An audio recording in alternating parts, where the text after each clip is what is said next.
আল্লাহকে স্মরণ করে আল্লাহ আল্লাহ বলাটা খুব স্বাভাবিক, কিন্তু মানুষের কণ্ঠের মতোই যদি মোরগ উচ্চস্বরে আল্লাহ আল্লাহ করে ডাকে তবে অবাক হওয়ারই কথা। গাজীপুরের সম্প্রতি ঠিক এমন একটি ঘটনাই ঘটেছে।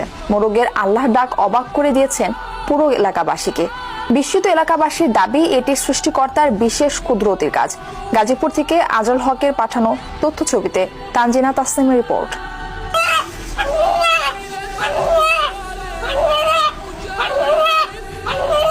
মোরগের ডাকে ঘুম ভাঙা সচরাচর চোখে পড়লেও মোরগের গলায় আল্লাহ আল্লাহ ডাক শোনা অলৌকিক। দুদিন আগে গাজীপুরের উজিলাপ গ্রামে ঠিক এমনই অবাক করা ঘটনা ঘটেছে। মোরগের মালিক রুবেল মিয়া দুদিন আগে মোরগটিকে বিক্রির জন্য ধরতে যাওয়ার পরপরই আল্লাহ আল্লাহ ধ্বনির মতো ডাকতে থাকে মোরগটি। এরপর তিনি স্থানীয় এক হাফেজের কাছে যান। তখন মোরগটি বিক্রি বা জবাই না করে লালন পালনের পরামর্শ